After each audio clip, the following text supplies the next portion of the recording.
Queridos, como é costume, antes de nós trazermos a exposição da Palavra de Deus, nós damos uma palavrinha para as crianças a respeito do que vai ser dito aqui. Queria convidar, então, toda a criançada a vir à frente, sentar aqui comigo, que eu quero contar uma historinha para elas, que tem a ver com o que nós vamos pregar. Hoje eu quero contar para vocês uma história. Ela não foi uma história de verdade, tá certo? Mas vocês já ouviram falar da história de Pedro e do lobo? Quem já ouviu falar a história de Pedro e do lobo? Eu aprendi quando era criança, tá certo? Então eu vou contar para vocês. Era uma vez um menino chamado Pedro que morava com seus pais numa aldeia no meio da floresta. E na floresta tinha muitos lobos. Então sempre tinha o perigo de um lobo entrar na aldeia onde eles moravam e machucar as pessoas. E tinha esse menino chamado Pedro que ele gostava muito de brincar. Sabe qual era a brincadeira dele? Ele chegava um dia correndo do meio do mato, lá no meio da aldeia e gritando: lobo, lobo, lobo. Aí todo mundo ficava com medo e corria, se escondia nas casas. Ele dizia: é brincadeira. Aí no dia seguinte de novo: lobo, lobo, lobo. Aí todo mundo corria, se escondia e ele dizia: é brincadeira.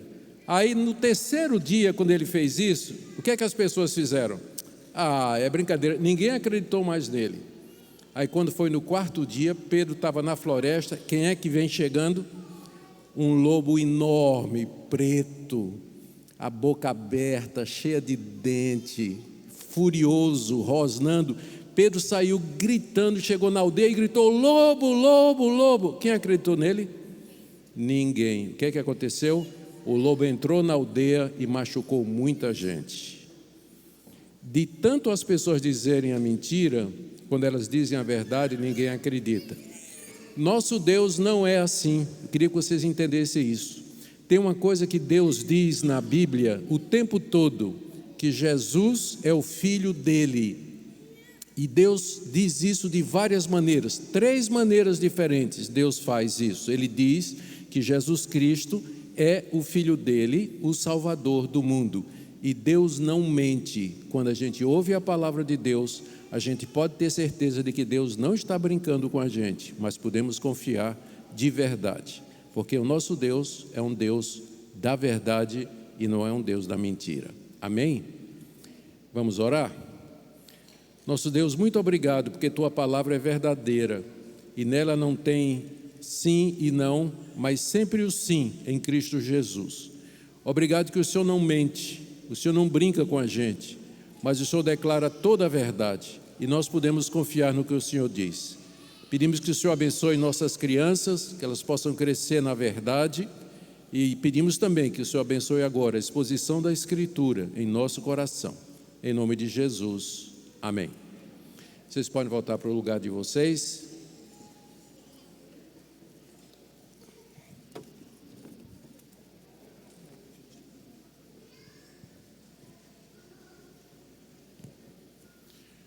Falamos para as crianças e agora uma palavrinha para os pais das crianças. Nós temos a prática de manter as crianças conosco durante o culto. Então isso significa que os pais têm a responsabilidade de mantê-las o máximo possível quietas. O que é que acontece? Eu digo sempre o seguinte: quando eu começo a pregar, tem alguma coisa na minha voz que faz com que as crianças queiram pregar também. E aí fica uma competição, eu querendo pregar aqui e elas querendo pregar lá. Então, como tem pessoas na igreja que não estão acostumadas a crianças gritando, chorando e tudo mais, a gente pede que, se seu filho começar a querer pregar, expor a palavra onde ele estiver, então você se levanta, sai um pouquinho, deixa ele terminar o sermão dele lá fora. Quando ele descansar, você volta e senta com ele, porque nós queremos as crianças conosco sempre.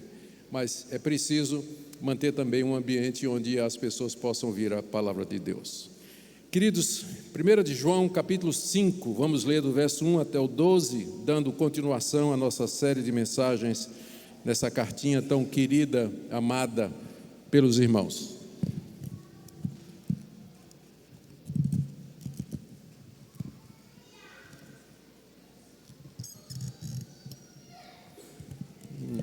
Acho que melhor sem.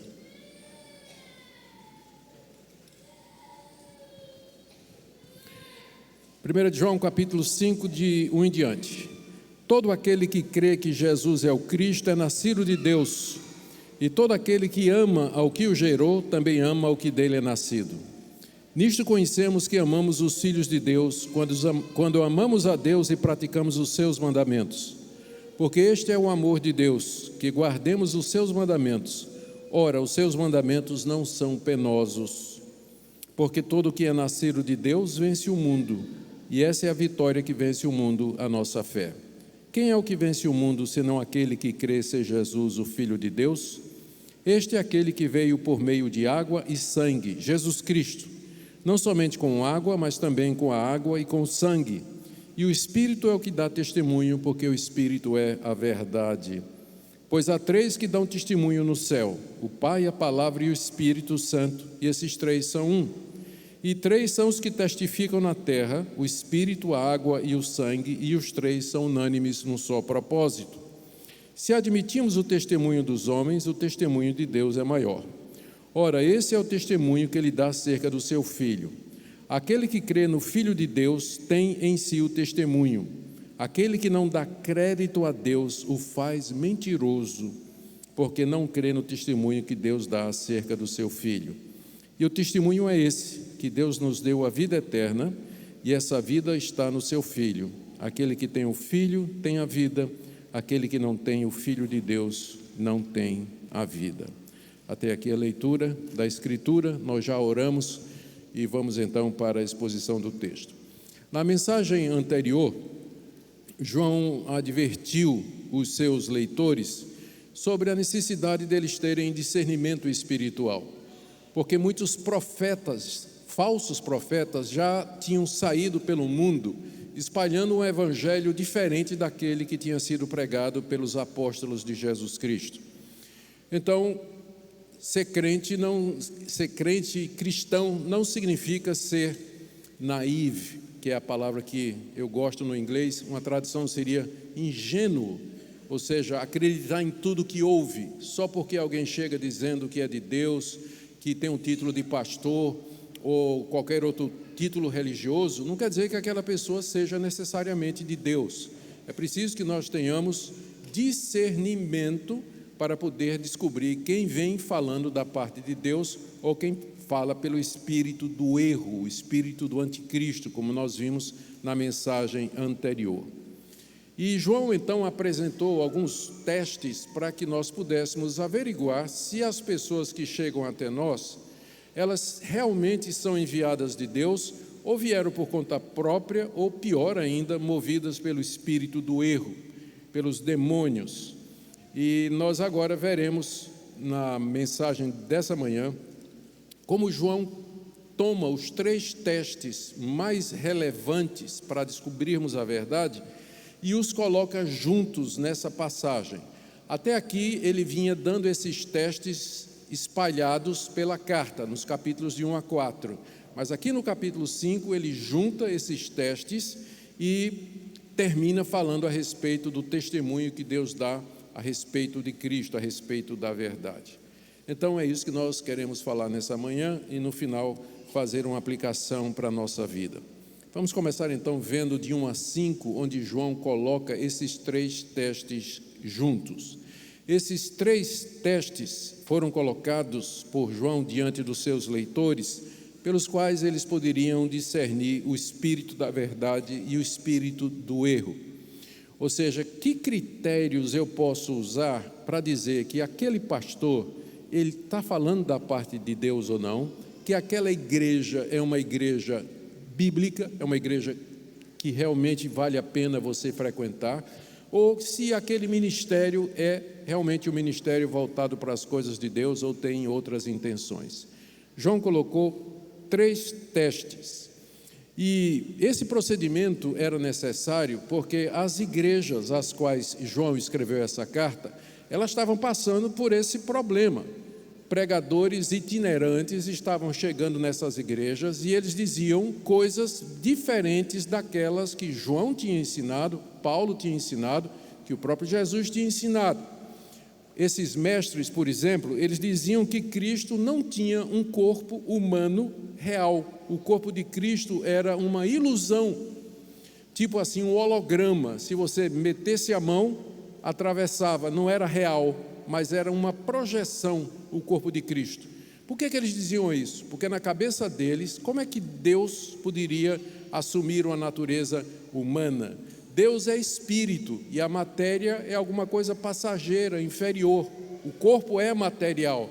Como é que Deus pode se unir ao que é material? Então eles diziam que Cristo, porque era Deus, não podia ser humano. A humanidade de Jesus era fake, não era verdadeira, mas era apenas uma ilusão e uma aparência. Consequentemente, eles diziam que o que nós fazemos com o nosso corpo é irrelevante para a salvação. Ou seja, o pecado que nós geralmente fazemos, e fazemos isso usando o nosso corpo, ele não vai fazer a menor diferença, você vai ser salvo de qualquer forma. O pecado é uma coisa que Deus não liga muito, já que está relacionado com o corpo.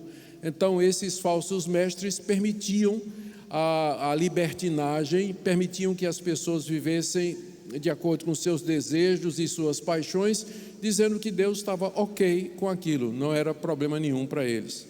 E eles também diziam, consequentemente, que nós não precisamos nos preocupar com as necessidades dos nossos irmãos, uma vez que o que se relaciona com o corpo é inferior. Se algum irmão meu está passando fome, está passando sede, tem alguma necessidade material, não é da minha conta, eu não tenho nenhuma obrigação ou necessidade de cuidar dele, de ajudar as necessidades, já que isso não vai fazer a menor diferença para Deus. E eles também ensinavam que eles tinham um conhecimento secreto que Jesus não disse aos seus 12 discípulos, mas que revelou a eles. O nome dessa seita, vocês já devem ter ouvido, era a seita dos gnósticos. Ela começou no final do século I, um pouquinho antes, quando João escreve essa carta, eles já tinham tido alguma influência, e eles continuaram alguns anos ensinando isso, e foi somente no século II que a igreja considerou esse tipo de ensino como sendo herético, e colocou todas essas pessoas, como eles podiam, os mestres especialmente, para fora das igrejas. Mas levou um tempo, foi a primeira grande heresia cristã, foi esse movimento chamado de gnosticismo. Muito bem, João já tinha apresentado esses 3 testes espalhados pelos capítulos de 1 a 4. Lembra bem quais são? Primeiro, o teste doutrinário. Quem nega que Jesus veio em carne, isso aí não é de Deus. O teste moral, quem vive na prática do pecado, esse não é de Deus. E o teste social, quem não cuida das necessidades do seu irmão, também não vem da parte de Deus. Agora ele junta esses 3 testes aqui no capítulo 5, para nos dar uma visão geral de como nós podemos discernir a verdade e o erro. E eu anotei aqui, nos versículos de 1 até 5, pelo menos 6 ou 7 pontos que João deseja que os seus leitores estejam conscientes aqui. Primeiro, ele diz que quem crê em Cristo foi realmente regenerado por Deus, e isso aqui é o teste doutrinário. Verso 1: todo aquele que crê que Jesus é o Cristo é nascido de Deus. Pessoas que só nasceram da carne e do sangue, elas nunca vão reconhecer Jesus como sendo o Cristo. É primeiro necessário que Deus faça uma intervenção na vida da pessoa, que a pessoa nasça de novo, ela passe por uma transformação espiritual, para que ela possa reconhecer que Jesus é o Cristo. Senão, ela vai simplesmente dizer que Jesus é um mestre da religião, Jesus foi uma pessoa boa, o maior filósofo do mundo, foi um reformador judeu, e aquelas outras ideias a respeito de Jesus que são muito comuns no mundo afora, mas que são completamente erradas. Para que você saiba, reconheça que Jesus é o Filho de Deus, você tem que ser nascido de Deus. Primeiro, Deus regenera o seu coração e depois você crê que Jesus de fato é o Filho de Deus. Segundo, quem ama a esse Deus que o regenerou, também vai amar o seu irmão, que igualmente nasceu de Deus. É o final do verso 1. Todo aquele que ama ao que o gerou, que é Deus, também ama ao que dele é nascido, que são os nossos irmãos. E aqui você tem o teste social. Se eu amo ao Deus que fez com que eu nascesse de novo, para que eu pudesse crer que Jesus é o Filho de Deus, eu também vou amar os meus irmãos em Cristo, porque eles passaram pelo mesmo processo. E aqui está a base para o verdadeiro amor cristão. Eu amo os meus irmãos porque eles foram gerados de Deus como eu também. Então não é uma questão se eles são feios, bonitos, ricos, pobres, educados ou ignorantes. Nós todos temos isso em comum. Nós todos fomos gerados por Deus, nascidos do Espírito Santo, e reconhecemos que Jesus é o Filho de Deus. Essa é a base do verdadeiro amor cristão. Não é uma questão de você gostar ou não da pessoa, mas porque nós partilhamos da mesma natureza, regenerados que fomos pelo Espírito Santo de Deus. E aqui você tem o teste social. Agora o terceiro ponto. Amar ao irmão consiste em praticar os mandamentos de Deus, porque alguém pode dizer, mas pastor, tudo bem, nós temos que amar os irmãos, mas na prática, como é que isso se aplica? E João responde isso aqui no verso 2, olha, nisso conhecemos que amamos os filhos de Deus, quando amamos a Deus e praticamos os seus mandamentos. Aqui está o teste moral. Se eu amo, como é que eu sei que eu amo a Deus e que amo os meus irmãos? Você vê que isso aqui é uma espiral, né? O argumento de João é assim, um ponto puxa outro, daí vai puxando o outro e assim por diante. E aqui nós já chegamos no teste moral. Eu sei que eu amo a Deus e eu sei que eu amo meus irmãos se eu guardo os mandamentos. E é claro, dá uma olhada nos mandamentos. Não terás outros deuses diante de mim, não farás para ti imagens de escultura, não tomarás o nome do Senhor teu Deus em vão, lembra-te do dia de descanso para o santificar. Os 4 primeiros mandamentos têm a ver com amor a Deus. Eu não posso ter outro Deus, Ele é o único Deus. E os outros mandamentos têm a ver com amor ao próximo. Eu tenho que respeitar a autoridade do próximo, eu tenho que respeitar o nome do próximo, eu tenho que respeitar a mulher do próximo, o casamento do próximo, as propriedades do próximo e a vida dele. Não matarás, não dirás falso testemunho, não adulterarás, não cobiçarás nada que pertença ao seu próximo. Então, o amor se expressa através dos mandamentos. Se eu amo meu irmão, eu vou respeitar o que ele é, o que ele tem, o nome dele, a família dele, a esposa dele, os filhos dele e assim por diante. É isso que significa amar. E aqui você tem a prova de quem é de Deus ou não. Porque quem diz que é de Deus, mas adultera, cobiça a mulher do próximo, rouba o próximo, mente a respeito do próximo, esse é um falso profeta. É um falso professo, não é um crente verdadeiro. 4º lugar, amar a Deus igualmente consiste em guardar os seus mandamentos. Já falei disso, vamos pular para o 5º. Os mandamentos de Deus não são penosos para quem nasceu de Deus. Isso aqui é alguma coisa desafiadora, né? O verso 3 diz assim, porque este é o amor de Deus. Quer dizer, é nisso que você prova que você ama a Deus, que guardemos os seus mandamentos. Isso eu já falei. Ora, os seus mandamentos não são penosos. Eita, isso aqui muita gente vai dizer, pastor, como assim os mandamentos de Deus não são penosos? Pensa bem, honra teu pai e tua mãe. Não matarás, quando Jesus disse que quem odiar ou detestar uma pessoa no coração, já quebrou esse mandamento. Não adulterarás, Jesus disse que quem olhar para a mulher do próximo, ou o marido da próxima, com intenção impura, no coração já adulterou. Não dirás falso testemunho, ou seja, nunca mentir. Não tirar a vida do próximo, já falei. Não cobiçar absolutamente nada do seu próximo. Quem é que pode fazer estas coisas? João não está dizendo que é possível. Ele está dizendo que quem ama a Deus, quem nasceu de Deus, ele considera os mandamentos de Deus algo deleitoso, prazeroso. Sua conduta na vida é o caminho pelo qual viver. Não é mais penoso, por quê? Porque ele nasceu de Deus, ele recebeu o Espírito Santo de Deus, ele agora recebe de Deus a graça de fazer estas coisas.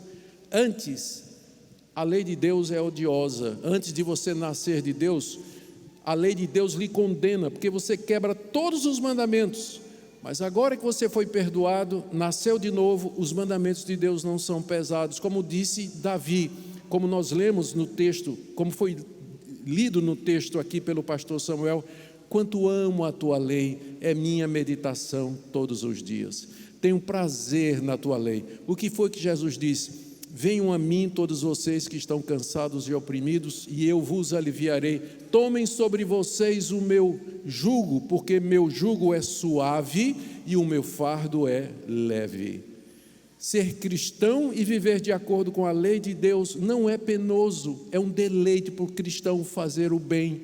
É um prazer para ele ser honesto, ser verdadeiro, ser moralmente reto, praticar a justiça, buscar a verdade, cuidar do seu irmão. Não são penosos o mandamento de Deus. Você pode usar esse teste para você mesmo. Você olha para os 10 mandamentos e o que é que você vê? A sua condenação estampada lá? Ou a sua regra de vida? Como eu disse, João não está falando aqui que é possível você guardar os mandamentos plenamente, mas ele está dizendo que é um deleite para você.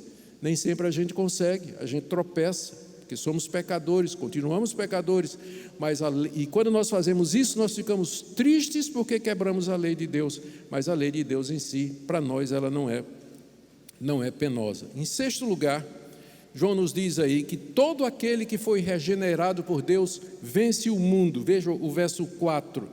Ele disse no final do verso 3: os seus mandamentos não são pesados, porque todo o que é nascido de Deus vence o mundo.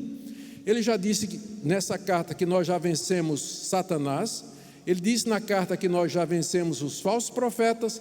E agora é a terceira vez que ele diz a mesma coisa, só que ele diz que nós vencemos o mundo. O mundo aqui não é esse mundo belo que Deus criou, a natureza, mas se refere ao sistema, a maneira de viver das pessoas que não conhecem a Deus. É viver sem que Deus exista, como se Deus não existisse. É a vida marcada pela busca do poder, da glória, do sexo, do dinheiro, da visibilidade, da publicidade e assim por diante. É a vida de um mundo onde Deus está ausente. Esse sistema de viver, essa maneira de viver, especialmente nas cartas de João, é chamado de o mundo. Tanto é que nós já vimos que João disse: quem ama o mundo é inimigo de Deus, porque a amizade do mundo é inimizade contra Deus. Aqui ele está dizendo que todo aquele que é nascido de Deus, aquele que é de Deus, ele vence o mundo. Ou seja, ele não anda segundo o mundo anda.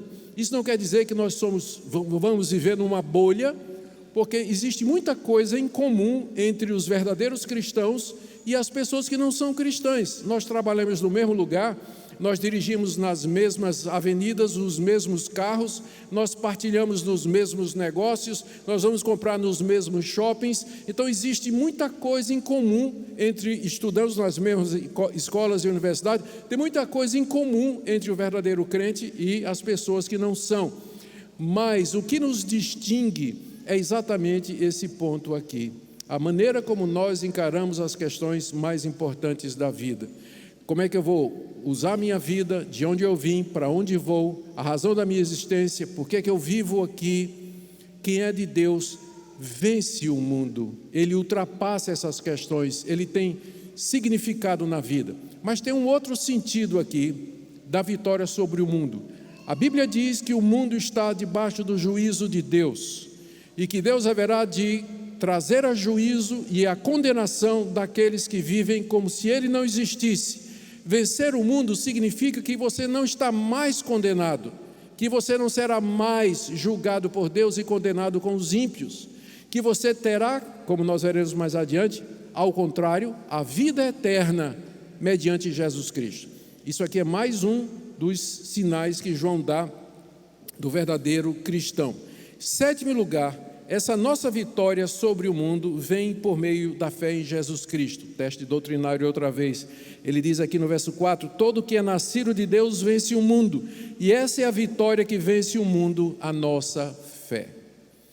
A nossa fé. Fé aqui significa a nossa confiança, nossa crença que Jesus é o Filho de Deus, que Ele veio ao mundo para ser o nosso Salvador, que Ele é o caminho, a verdade e a vida. Quem crê nisso vence o mundo. Não vai ser condenado com o mundo, não será levado pelas corrupções do mundo, mas viverá de acordo com os mandamentos de Deus, que não são pesados, amando os nossos irmãos e amando a Deus. Está vendo como está tudo entrelaçado aqui? Todos esses testes estão juntos aqui, um levando ao outro. Eu vou falar sobre isso mais um segundinho. E o último ponto aqui, é o 8º ponto. João diz que só vence o mundo aquele que crê que Jesus é o Filho de Deus. Olha o verso 5. Quem é que vence o mundo, senão aquele que crê ser Jesus o Filho de Deus?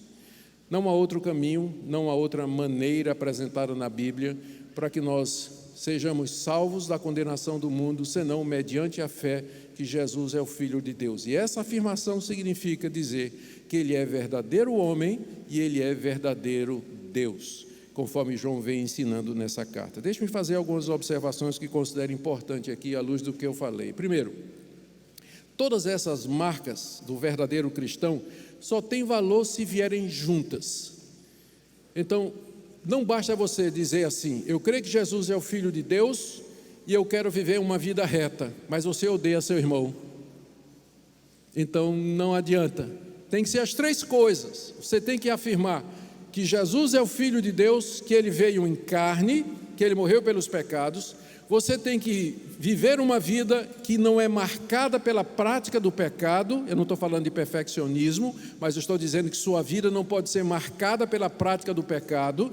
E em terceiro lugar, tem que ser uma vida em que você ama o seu irmão e cuida do seu irmão. Se você é uma pessoa que gosta de ajudar os outros, mas não crê em Jesus e vive uma vida de pecado, também não adianta. As três coisas têm que estar juntas. Você não pode ser uma delas ou duas delas, você tem que ser as três. Então são os três testes juntos que vão identificar a igreja. Você faz a pergunta: eu quero ir para uma igreja bíblica. Então você não procura investigar somente se ela é boa doutrinariamente. Pergunta também: a igreja deixa os membros pecarem de qualquer jeito? A igreja exerce disciplina? A igreja corrige os seus membros quando eles erram? A igreja se interessa pelos membros que são pobres? Existe uma ação deliberada da igreja para ajudar aqueles irmãos que estão passando necessidade? Esses testes têm que vir juntos para você saber uma boa igreja e qual a igreja certa, daquela que vem da parte de Deus. Todos os testes têm que ser tomados juntos. Note que como cada um deles desemboca no outro. Se você crê que Jesus é o Filho de Deus, é porque você é nascido de Deus, o que leva a amar aqueles que também são. E isso significa que você, na prática, vai mostrar esse amor guardando os mandamentos. Então está tudo junto e uma coisa leva a outra. Nós não podemos despregar como alguns querem. É muito interessante a gente ver isso aqui, né? Algumas igrejas evangélicas, o pessoal diz assim: esse negócio de doutrina mata, a letra mata, o Espírito vivifica, né? Nós não precisamos ter conhecimento teológico, vamos praticar o bem. Não tem essa divisão aqui, porque ação social sem uma doutrina boa é pragmatismo. Espiritualidade sem uma doutrina boa é misticismo. Nós precisamos de ter essas coisas juntas. E uma boa doutrina sem amor ao irmão e sem uma vida moral reta é ortodoxia morta. Nós precisamos ter todas essas coisas juntas para que nós vivamos o cristianismo na sua plenitude e não apenas um pedaço disso. Embora esses testes eles não sejam exaustivos, porque há outros na Bíblia, mas eles são suficientes para você examinar a mensagem dos pregadores. E em nossos dias nós podemos fazer a seguinte aplicação que eu já mencionei aqui: um crente verdadeiro não nega a pessoa de Cristo, não vive na prática do pecado, nem fecha o coração para a necessidade dos irmãos. Examine os pregadores a partir desses critérios, e o mais importante, examine sua própria vida. Quando eu estava fazendo, as pessoas podem se iludir, não é? Quando eu estava fazendo o meu doutorado, final do doutorado na Holanda, eu tinha um professor, o Dr. Van der Walt, que ele era professor de teologia sistemática. E ele contava para nós, ele contou uma vez na sala de aula para nós uma experiência que eu achei muito interessante. Ele disse que Nasceu numa igreja reformada na Holanda, e ele cresceu, sentiu-se chamado para ser pastor, fez o curso de teologia e era professor de teologia já durante alguns anos, quando ele ficou doente. E ele foi para o hospital. E lá no hospital, enquanto convalescendo, tinha que ficar um tempo lá, ele tinha que ler alguma coisa para passar o tempo, e ele levou o volume da série de sermões de Martin Lloyd-Jones sobre Romanos capítulo 7, que fala da depravação do pecado, do coração corrupto do homem. E ele lendo aquele livro, aquela exposição de Romanos 7, ele se converteu. Aos 50 e poucos anos, depois de ter sido professor de teologia, membro da igreja, cresceu na igreja. Pessoas podem se equivocar a respeito do seu status diante de Deus. Por isso que a Bíblia está cheia de testes, porque nosso coração é enganoso. Você tem que constantemente examinar-se a si mesmo, se você está na fé, porque nós podemos nos iludir. O Martin Lloyd-Jones, esse que eu mencionei, ele conta que uma vez ele foi pregar numa igreja no interior do país de Gales, onde o primeiro ministério dele aconteceu. Depois ele se tornou famoso porque foi pastor da capela de Westminster durante mais de 30 anos. Mas o ministério inicial dele foi numa cidadezinha rural, lá no país de Gales, e ele conheceu ele na primeiro dia que ele chegou lá para pregar, tinha culto de manhã e de noite, ele chegou dizendo: hoje pela manhã eu vou pregar para os crentes, mas hoje à noite eu vou pregar um sermão evangelístico, para aqueles que ainda não são crentes, tragam seus amigos. Aí ele pregou a palavra de Deus de manhã, e na saída, cumprimentando uma senhora que já frequentava a igreja há 30, 40 anos, disse: eu venho hoje à noite. Ela percebeu pela pregação da exposição bíblica, que era o que Martin Lloyd-Jones fazia, né? Um expositor bíblico, ela percebeu que não era crente no Senhor Jesus. Esses testes são dados na Bíblia exatamente para isso, para que nós, por um lado, examinemos a nós mesmos, e por outro, nós nos certifiquemos de que temos de fato a vida eterna. Deixe-me rapidamente partir para a segunda parte do nosso texto, são 3 partes, onde João fala do tríplice testemunho que Deus dá a respeito de Cristo, que está aí do verso 6 a 9. Essa foi a mensagem ensinada por João e pelos demais apóstolos de Cristo, que Jesus era o Filho de Deus, e dizer isso significava afirmar a sua verdadeira humanidade. Ele era homem, como vocês e como eu, ele era uma pessoa, um ser humano como vocês e como eu, e ao mesmo tempo ele era Deus, o mistério das duas naturezas numa só pessoa, sempre afirmado pela igreja, nunca plenamente compreendido, porque é um dos mistérios da nossa fé.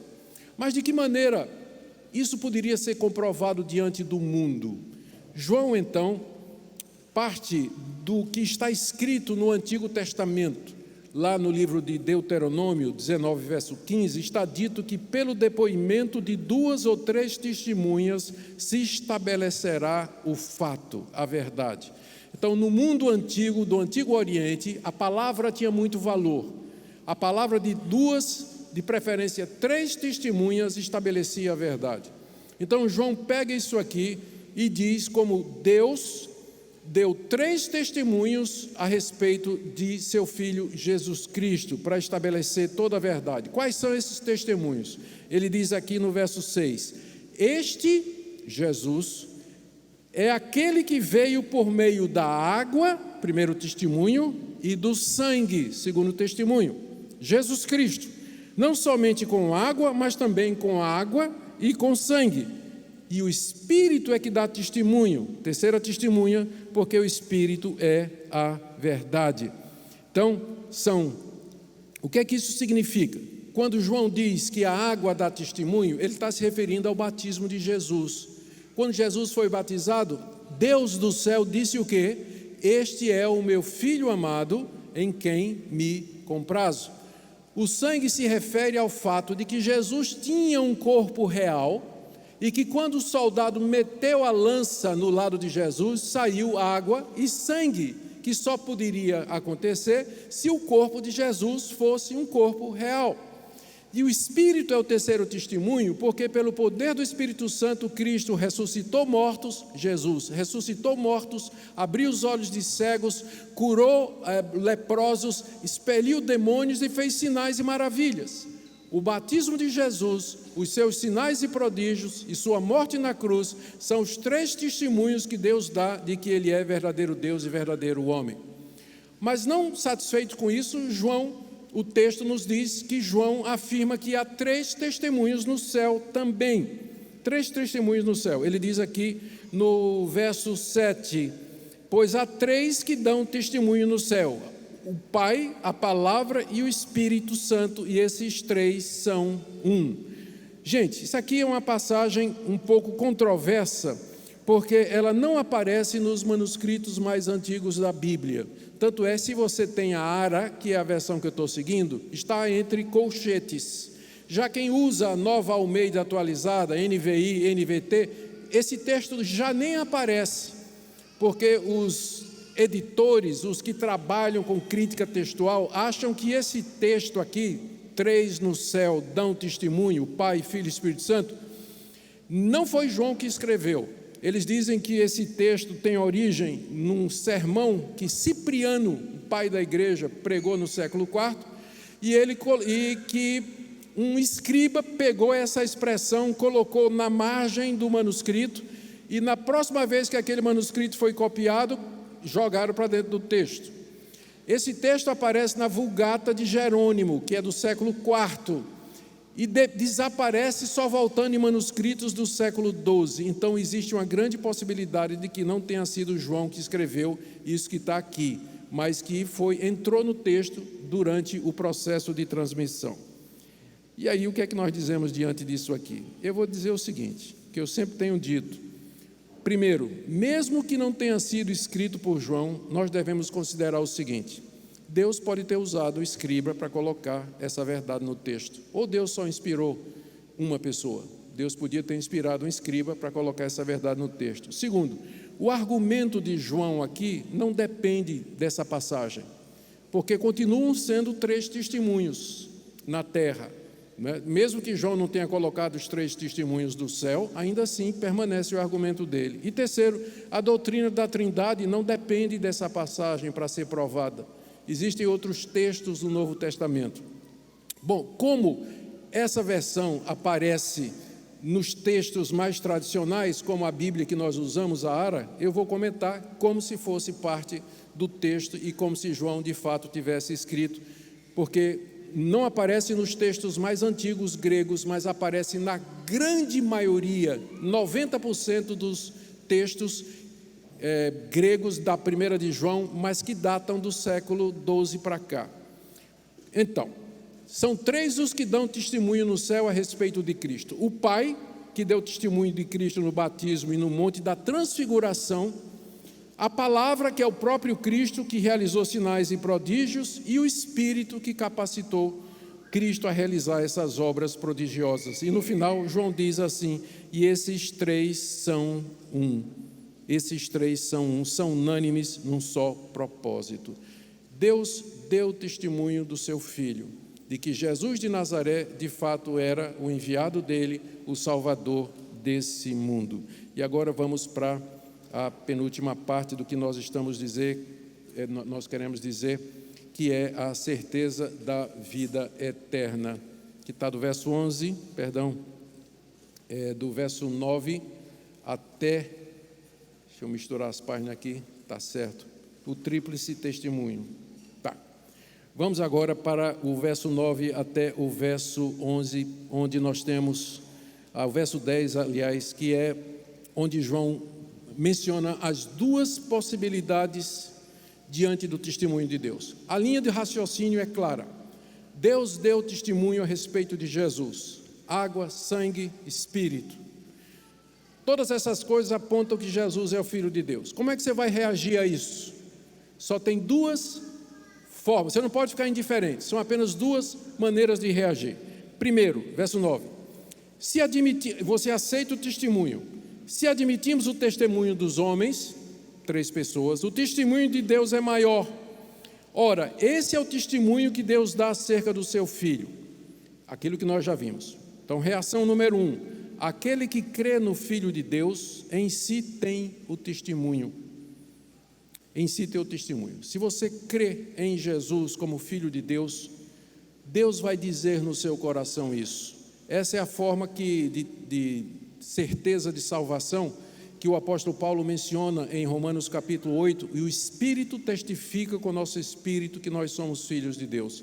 Se você crê que Jesus é o Filho de Deus, o Espírito Santo vai dizer no seu coração: você é meu, você de fato crê. Você em si mesmo tem o testemunho. Segunda opção, aquele que não dá crédito a Deus o faz mentiroso, porque não crê no testemunho que Deus dá acerca do seu Filho. Lembra da história de Pedro e do lobo, né? Quem não crê no testemunho que Deus dá, Deus está dizendo: ele é meu filho, ele é meu filho, ele é meu filho, e ele não está brincando, ele está dizendo a verdade. Quem não crê no testemunho que Deus dá a respeito de Jesus, faz de Deus mentiroso. E por último, que testemunho é esse que Deus dá no nosso coração? Verso 11 e 12, o testemunho é esse, que Deus nos deu a vida eterna, e essa vida está no seu Filho. Deus nos deu a vida eterna. A vida eterna começa aqui, não é depois da morte não, porque a vida eterna consiste em conhecer a Deus e a Jesus, e isso continua depois da morte. A morte não é o fim, na verdade, é o portal para a plenitude dessa vida, onde nós viveremos eternamente com Deus e o Senhor Jesus e os nossos irmãos. Isso é um dom de Deus, é uma dádiva. Deus nos deu a vida eterna. E essa vida, ele diz, está no seu Filho Jesus Cristo. Conclusão, verso 12: aquele que tem o Filho tem a vida, aquele que não tem o Filho não tem a vida. Essa é a grande questão que você tem que perguntar para você. Eu tenho Jesus Cristo, eu creio nele. Se você tem a vida eterna. Eu quero terminar com a pergunta aqui, duas perguntas. A primeira é essa: o que João esperava dos seus leitores quando ele escreveu isso aqui? Ele esperava que nenhum deles acreditasse na mentira daqueles itinerantes que estavam falando um outro evangelho, que eles fossem cristãos maduros o suficiente para discernir a verdade do erro. Terceiro, que eles se examinassem à luz desses testes para ver se eles mesmos eram filhos de Deus. E, mais importante, para que eles tivessem certeza da vida eterna. Quando eu digo, às vezes, conversando com uma pessoa, que eu tenho certeza da minha vida eterna, a pessoa olha para mim e diz: mas isso não é um pouco arrogante da sua parte? Eu geralmente respondo: seria arrogante se a vida eterna fosse algo a ser conquistado por meio das minhas obras, dos meus méritos, da minha prática religiosa. Mas a vida eterna é uma dádiva de Deus. Ela é dada a todo aquele que crê que Jesus é o Filho de Deus, e você pode receber isso hoje, nessa manhã, mediante a fé em Cristo Jesus. Você ouvir essa exposição e não crer no testemunho que Deus dá do seu Filho, você está dizendo que Deus é mentiroso, você está dizendo que a mensagem da Bíblia é mentirosa, você está dizendo que Deus está prometendo coisas, gritando lobo, quando não tem lobo nenhum, é brincadeira. Mas Deus não brinca conosco, Ele está falando a verdade. Quem crê no seu Filho tem a vida eterna. E essa é a aplicação que eu quero fazer. O que Deus espera de nós depois de termos ouvido essa exposição aqui? Primeiro, que nós creiamos no seu Filho, que nós amemos a Deus de todo o coração, que nós amemos uns aos outros de todo o coração e que nós vivamos de uma maneira que seja digna dele. Que Deus aplique essa palavra no seu coração nessa manhã, que você saia daqui reflexivo, pensativo, mas por outro lado também se regozijando na vida eterna que nos é dada gratuitamente por Deus. Vamos orar.